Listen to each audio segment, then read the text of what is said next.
नमस्कार, आप देख रहे हैं वॉइस ऑफ कोटपुतली। मैं आपके साथ कुमार अंकित। भारत और पाकिस्तान की सीमा पर इन दिनों तनाव बना हुआ है। हर बार की तरह इस बार भी पाकिस्तान की जो कायर सेना है वो कायराना हरकत करते हुए भारत पर हमले की साजिश रच रही है। और इस बार भी हर बार की तरह भारतीय सेना, भारत के बब्बर शेर, भारतीय सेना के जवान अपने आदित्य साहस और पराक्रम का परिचय देते हुए पाकिस्तान की सेना को मुंहतोड़ जवाब दे रहे हैं। लेकिन इस बीच इन मुठभेड़ों के दौरान जो भारत के मुख्य धारा के मीडिया ने जो रायता फैला रखा है उसकी चर्चा होना भी जरूरी है। आज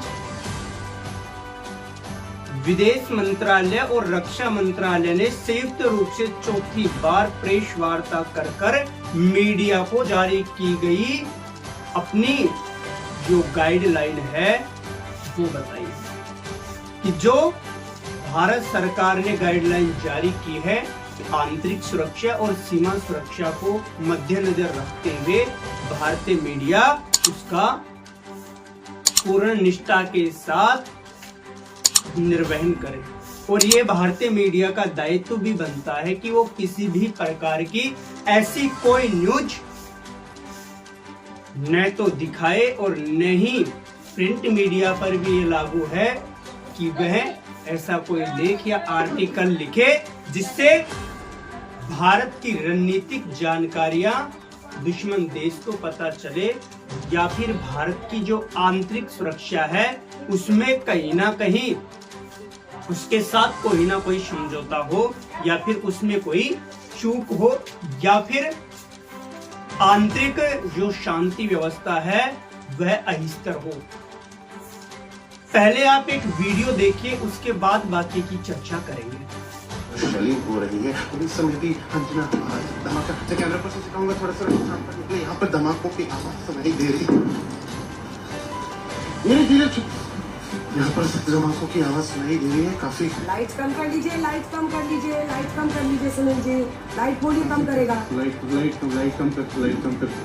आप इस वीडियो में देख रहे हैं कि कैसे भारत के एक प्रतिष्ठित मुख्य धारा के मीडिया संस्थान ने इस आपदा को भी अवसर में बदलते हुए टीआरपी के चक्कर में किसी एक जगह पर अंधेरे में कवरेज कर कैसे उसको युद्ध के दौरान का कवरेज दर्शाया जा रहा है। और 2-3 दिन से तो कंटिन्यू किसी ना किसी मुख्य धारा के मीडिया संस्थान द्वारा ऐसी कवरेज फ्लैश की जा रही हैं कि भारत ने इस्लामाबाद पर किया हमला, कराची बर्बाद हो गया, लाहौर बर्बाद हो गया। अरे सोचने की बात अभी ये है कि जब 7 तारीख की रात को ही और 8 तारीख की रात को ही इस्लामाबाद, कराची और लाहौर बर्बाद हो गया तो फिर पाकिस्तान ने आत्मसमर्पण क्यों नहीं किया? फिर पाकिस्तान में बच ही क्या गया?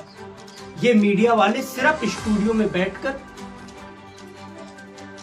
टीआरपी के खेले में सिर्फ महज टीआरपी के लिए ऐसी खबरें फ्लैश कर रहे हैं जिनका कोई आधार नहीं है। ये महज भ्रामक है। जबकि भारतीय सेना कह रही है कि हमने एलओसी घोषित नहीं की है, हमने भारतीय सीमा में रहते हुए पाकिस्तान की हर हरकत का जवाब दिया है। और उन्होंने पाकिस्तान के जो आतंकवादी ठिकाने हैं और उन आतंकवादियों के बचाव में आने के कारण जो सैन्य ठिकाने हैं उनको निशाना बनाया है। पब्लिकली भारतीय सेना ने पाकिस्तान के जो आम नागरिक हैं उनको निशाना नहीं बनाया है, ना ही वहां की स्कूलों को भारतीय सेना ने निशाना बनाया है। अभी आज ही की बात है, सुबह ही एक मीडिया संस्थान दिखा रहा था कि पाकिस्तान ने दिल्ली को टारगेट करके मिसाइल दागी जिसको भारतीय सेना ने सिरसा में गिरा दिया।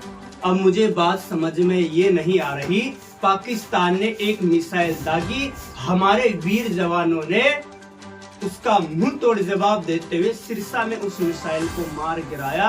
तो इस मुख्य धारा के मीडिया को ये बात किसने बता दी कि उसका टारगेट दिल्ली था। क्या पाकिस्तान वालों ने इनपुट दिया था मीडिया वालों को कि भाई साहब हम आपकी जो दिल्ली है उसको टारगेट करके एक मिसाइल लॉन्च कर रहे हैं? कुछ भी टीआरपी के लिए, कुछ भी। इस आपदा को भी आप टीआरपी बढ़ाने के अवसर के रूप में आप काम कर रहे हो।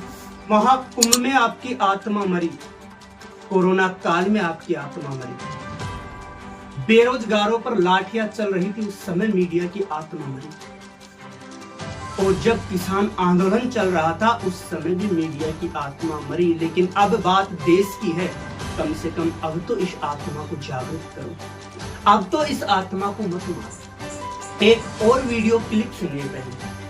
4 बार 1971, 1999, 2016 और 2025 में युद्ध छिड़ा। पिछले 10 साल इसमें हमारे पत्रकार महोदय जी जोश जोश में भारत और पाकिस्तान के बीच जो 4 बड़े युद्ध हुए, जिनमें 2 बड़े युद्ध महत्वपूर्ण है 65 और 71 का, उनका क्रम ही भूल गए। तो ना इन्होंने कोई स्टडी की है, ना कोई बहुत ज्यादा फील्ड वर्क इनका है, लेकिन अपने को लाइव आके कुछ भी बोल देना है, भ्रम फैलाना है, क्योंकि हम कर भी यही रहे। बार बार भारतीय सेना और भारत की सरकार मीडिया से कह रही है कि आप गाइडलाइन को फॉलो कीजिए। इसका मतलब कहीं ना कहीं मीडिया हमें ऐसा कंटेंट परोस रही है जिसका वास्तविकता से कुछ लेना देना नहीं है, जो महज टीआरपी के लिए चलाई जा रही है। इसलिए आपसे अनुरोध है कि आप ऐसी खबरों को विभिन्न सोर्सेज से एक बार क्रॉस चेक अवश्य करें। आप खबर देखिए, जिम्मेदारी से देखें और शेयर तो सोच समझकर ही करें, क्योंकि हमें हमारी सेना देश की सीमाओं की पहरेदार बनी हुई है। लगातार वो पाकिस्तान को मुंहतोड़ जवाब दे रही है। इसलिए हमारा दायित्व यह है कि हम जो आंतरिक शांति है उसको अस्थिर ना होने दे, आंतरिक शांति व्यवस्था बनी रहे।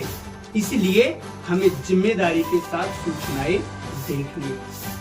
भारत की सेना ने पाकिस्तान के हर हमले का जवाब देकर उसको नियंत्रित किया है, लेकिन भारत का मुख्य धारा का जो मीडिया है वो बेलगाम हो गया है। इसकी कुछ झलकियां देखिए। ये भी फर्जी, ये भी फर्जी, ये भी फर्जी, ये भी फर्जी। अब मैं दर्शकों से पूछना चाह रहा हूँ, आखिर भारत की जनता विश्वास करे तो किस पर करे? मीडिया कुछ भी दिखा रहा है। विदेश मंत्रालय और रक्षा मंत्रालय की ज्वाइंट जो प्रेस वार्ता रोज सुबह 10 सवा 10 बजे आयोजित हो रही है पिछले 4 दिनों से, उनमें तथ्य कुछ और आ रहे हैं, दिन भर तथ्य कुछ और चल रहे हैं। या तो ये स्टूडियो में बैठ के ही एआई की सहायता से ही युद्ध करवा रहे हैं, या फिर ये अगर लाइव चीजें भी दिखा रहे हैं तो वो भी देश की सुरक्षा के हिसाब से घातक है। इसलिए शर्म करो, ये देश की बात है, इसको टीआरपी में मत आको। देश रहना चाहिए, देश की आंतरिक शांति व्यवस्था रहनी चाहिए, देश की एकता रहनी चाहिए। मैं पुनः आप सभी से निवेदन करूंगा कि आप न्यूज देखिए, जिम्मेदारी के साथ देखिए, लेकिन सूचना सही है या भ्रामक है इसलिए क्रॉस चेक अवश्य करें। धन्यवाद।